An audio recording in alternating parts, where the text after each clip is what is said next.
Ang mabuti pa, umuwi ka na. Saka na lang tayo mag-usap. Sige na.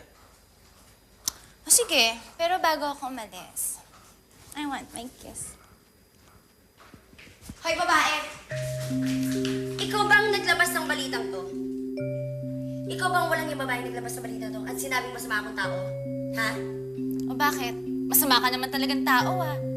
At kung hindi, bakit ka naman papatol sa isang katulad ko na mas senior sa larangan na to? Ay, tama na. Ah, ganon. Pwes, papakita ko sa'yo kung gaano talaga ako kasama. Dahil hindi lang ikaw ang papatulan ko, pati ang boyfriend mo. Hoy! Malandi ka! Ano? Huwag mo akong masampal-sampal. Dahil ikaw may kasalanan nito. So ngayon, alam mo na siguro kung gaano ako magalit, no? Siguro naman ngayon magtatanda ka na. Dahil sa susunod, baka hindi lang ako makontento sa paghalik sa boyfriend mo. Baka agawin ko pa siya sa'yo. Kapal na mukha mo! Malandi ka! Ay, tama na! Anak, pasensya ka na kung ngayon lang ulit ako nakadalaw. Pasensya ka na rin kung may pasa si Daddy. Napaawi kasi ako eh. Nalasing si Daddy, hindi ko na alam ang ginagawa ko. Anak, kaya mo, hindi na mauulit, ha?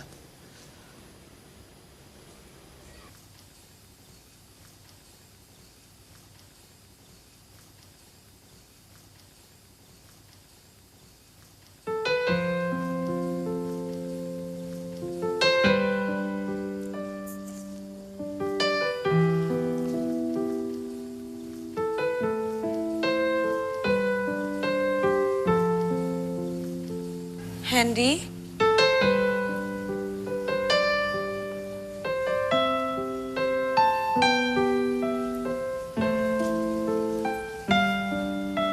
Wow, Luis! Ang bongga naman ng cellphone mo. May TV pa. Hindi nga yan yung model na pinabibili ko kay Daddy eh. May mas maganda pa dyan. Wow, juicy ka pa. Arty? Gay natin sana. Arty-arty. Man. Showbiz chika naman tayo. Isang mapagkakatiwalaang source ang naghatid sa amin ng balitang si Misteria daw ay hindi ang tunay na Misteria. Isang ghost singer lang daw ang ginagamit ni Misteria. At ang litratong nakikita nyo ngayon ay ang may-ari ng tunay na boses ni Misteria. Hindi pa kumpirmado ang balitang ito, pero gaano kaya katotoo ito? Isang fake lang ba si Misteria? Anong masasabi nyo? Alam mo bang matagal na kitang pinahanap? Sandali, kausapin mo muna ako.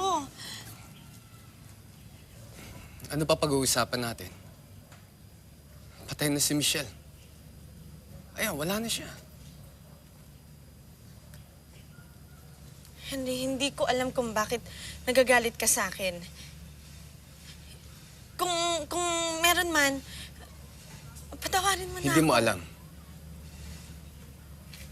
Alam mo ba na dahil sa'yo, namatay ng maagang anak ko? Isa lang naman gusto niya eh. Makita ka at makausap ka ulit. Pero anong ginawa mo? Pinagtaguan mo siya at pinagtabuyan mo siya, Rochelle. Hindi totoo yan. Walang nangyaring ganyan. Tama na, Rochelle. Ayoko nang makausap ka. Ayoko nang makita ka. Kaya tigilan mo na ako. Henry! Henry!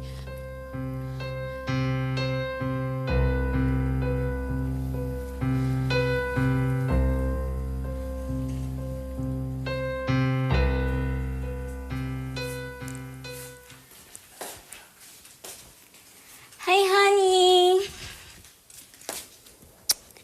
Tamang-tama ang dating mo. Pinagluto kita ng masarap na pagkain. Saan ka ba galing? Ba't hindi ka man na nagpaalam sa akin? Dinalo ko si Michelle. Honey, paano ka makakapag-move on kung palagi kang pupunta dun? Nagkita kami ni Rochelle.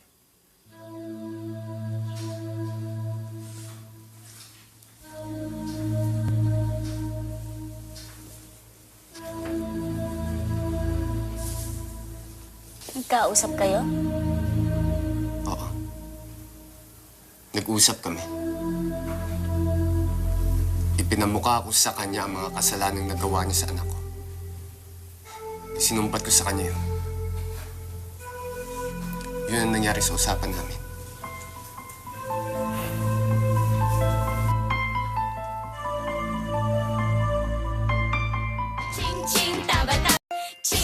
Talaga? Nakita ng boyfriend mo ang ex-yaya ng anak niya? Si Rochelle? Oh, ano daw napag-usapan nila?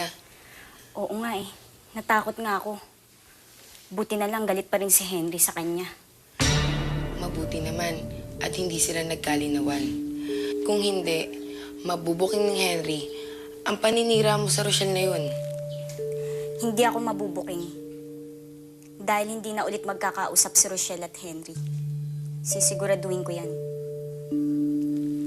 Sige na nga, umuwi ka na. Naantok na rin ako eh. Total, nakuha mo na rin naman yung inuutang mo sa akin. O siya, sige. Huwag kang mag-alala, babayaran ko yun. Sige. Sige ha. Ingat ka. Grace? Henry? Akala ko ba natutulog ka na? Narinig ko ang pinag-usapan ninyo. Magtapat ka sa akin. Ano ang paninirang ginawa mo kay Rochelle? Wala ako. Huwag kang magsinungaling! Narinig ko ang pinag-usapan ninyo kaya magtapat ka sa akin. Ano ang paninirang ginawa mo kay Rochelle?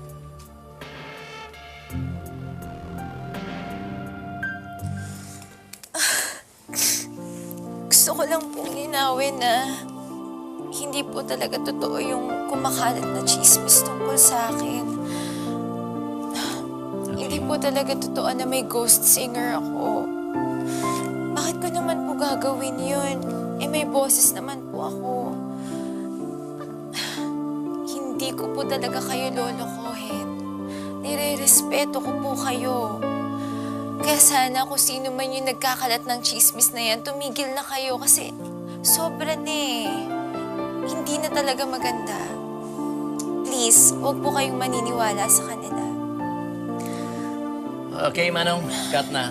Manong, cut na. Ano ba? Okay na. Nag-roll ba yan? Baka naman hindi. Sayang negative, ah. Okay, thanks, Miss Mysteria. It was actually a most touching confession. I believe in you. Naniniwala ko sa iyo. Thank you very much. Okay, Thank you, okay na po tayo.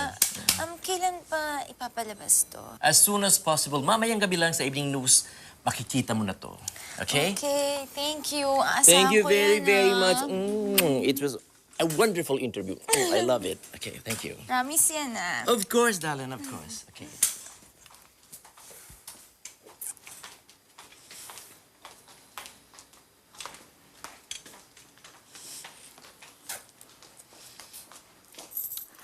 Ang ganda naman ng interview mo. Convincing, ah. Siguro, kung hindi ko lang alam ang totoo, pwedeng naniwala ako sa'yo. Shut up! Siguro ikaw nagkakalat na may ghost singer ako, no? Siguro ikaw yung naninira sa akin para lang ibagsak ako. Misterya, hindi ko na kailangan gawin pa yun. Kasi, babagsak ka na. Bye-bye.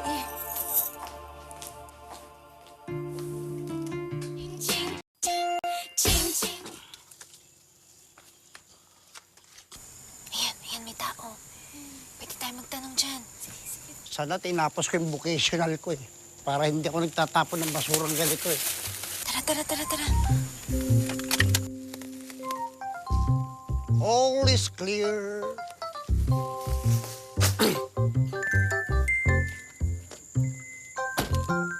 Manong!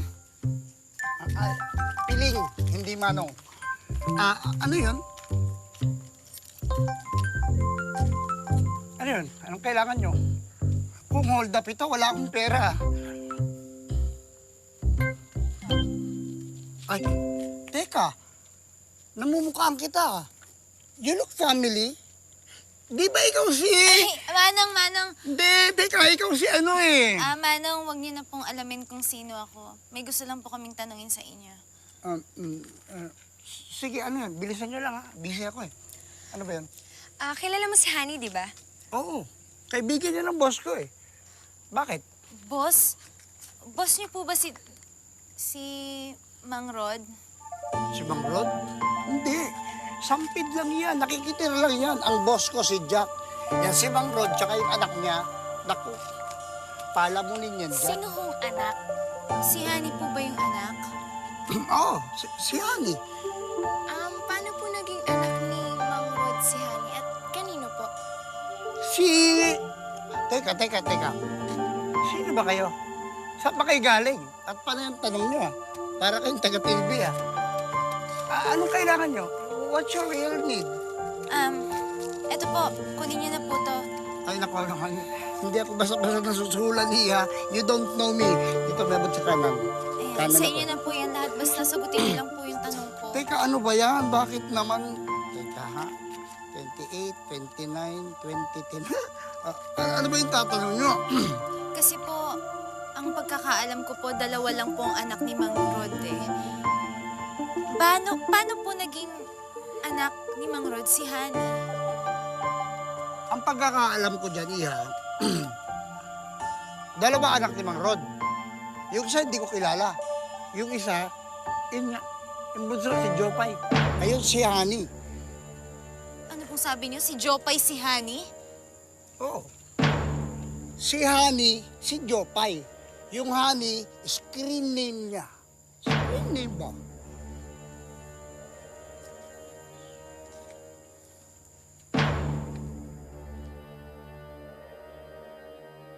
Danica, na-follow up mo na ba yung, yung supplier natin sa ilaw? Ay, nakalimutan ko eh. Ay, So, patingin naman ako na. Totoo pala na may concert ulit ang kapatid ko. Imbitado ba ako, ha, Jopay?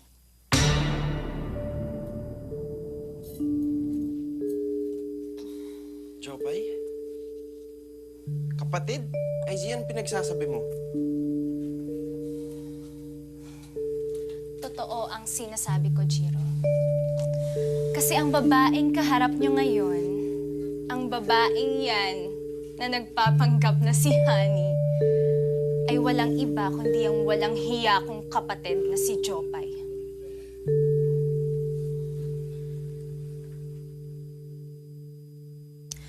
Who would have thought na ang dating mataba at pangit ngayon, tingnan mo naman, maganda at sexy na. Napaniwala mo kami, Jopay. Naloko mo kami sa lahat ng kasinungalingan mo. Honey, ano yung sinasabi niya, Izzy?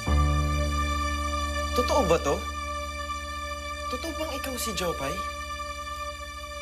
Hindi totoo yan. Nagsisinungaling lang siya. Gusto lang niya akong siraan sa inyong lahat.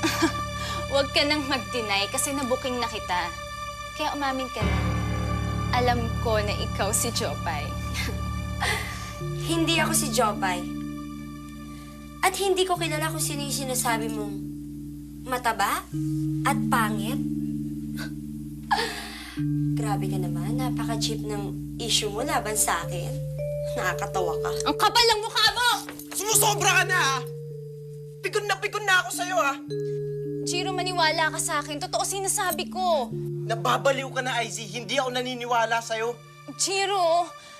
Mula noon hanggang ngayon, hindi ako naniniwala sa'yo. Pagod na ako sa'yo, Izzy. Hindi na kita kaya. Kaya maghiwalay na tayo. Jiro, no. Please, huwag mong gawin to. Alam mo naman, hindi ko kaya na mawala ka eh. Pwes ako, okay lang sa akin kung mawala ka. Kasi hindi naman kita mahal. Jiro. Nakita mo na ang ginawa mo, Icy? Dahil dyan sa kagagahan at kabaliwan mo. Nawala mo na si Gio.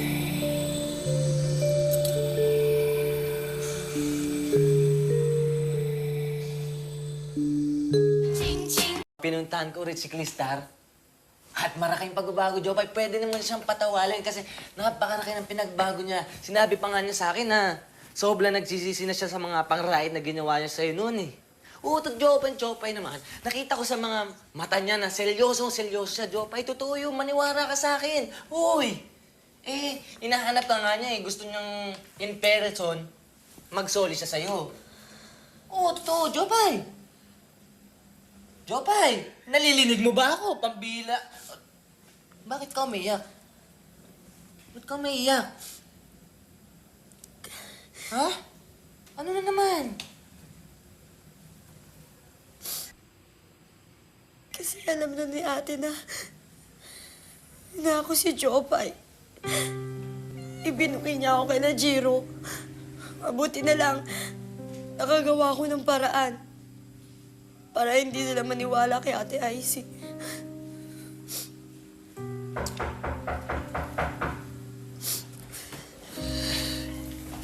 Oh, Daddy Lod. ano na naman nangyari sa inyo? Hindi ko nga po aram eh. Umiiyak. Sandali lang. May kumakatok. Baka nagugutom. Icy. Anak.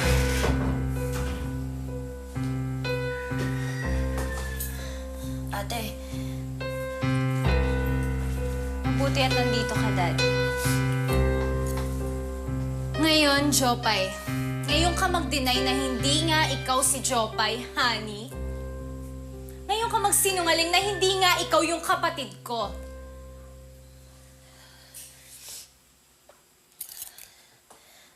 sige. Aamin na ako. Ako nga si Jopay. Ako nga ang kapatid mo na dati nilalait, sinasaktan, inaagawan, at inaapi mo. Pero nagbago ng ihip ng hangin ngayon. Dahil hindi na ako ang dati mong kapatid na nagpapasensya sa'yo. Ako na ngayon si Honey, ang karibal mo sa pagbagsak mo. Kapal ng mukha mo. Langya ka! I see. Jopay.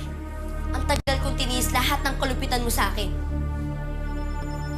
Ang tagal kong nagpasensya sa'yo dahil inaakala ko na mamahalin mo ako bilang kapatid mo. Pero hindi nangyari yun. Kaya ngayon, huwag mo akong sisisihin kung kakalimutan kong ako nga si Jopay. Dahil hindi na akong dating Jopay na matiisin. Patay na si Jopay. Patay na ang dati mong kapatid na nagmamahal sa'yo, na niloko mo. Kaya lumayas ka na. Ayoko nang makita ang pagbumuka ng taong laos at talo ng katulad mo.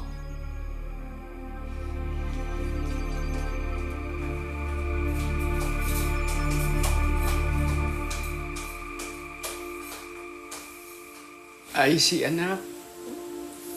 Kumusta ka?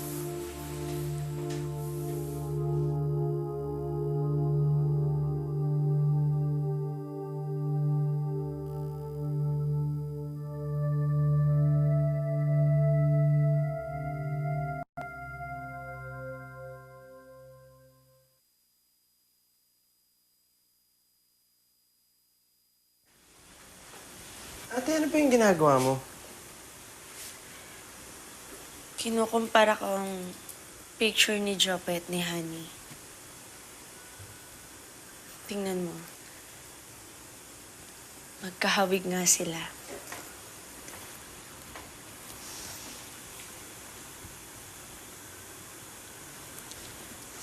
At magkaboses.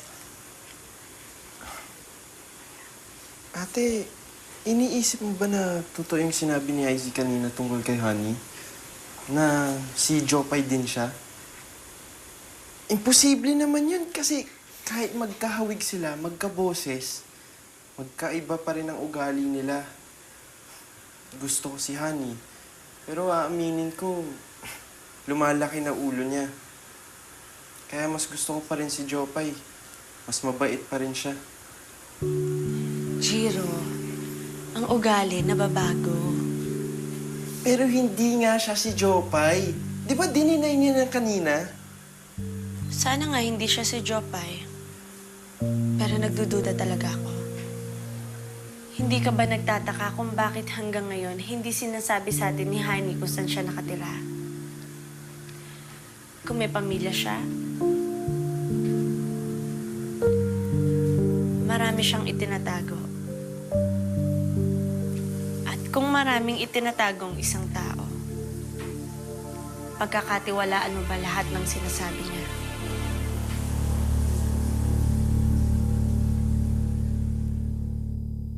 Pasensya ka na sa mga naisumbat ng kapatid mo.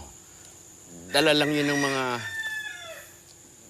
mga matinding hinanakit niya sa'yo. Kapal ng mukha niya. Anong karapatan niya maghinanakit sa akin? I see. Hanggang ngayon ba naman hindi mo aaminin ng mga pagkakamali mo? Hindi lamang naman si Jopay ang nasaktan mo. Maging ako, maging ang ibang mga tao. Yan ang napala mo sa pagiging matayog mo. Ako, ang mga ibang tao na dating nagmamahal sa'yo, nasaan na sila ngayon?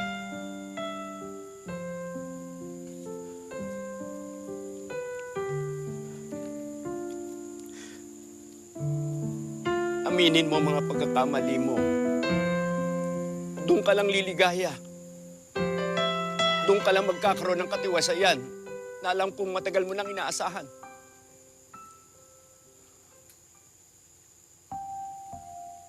Anak,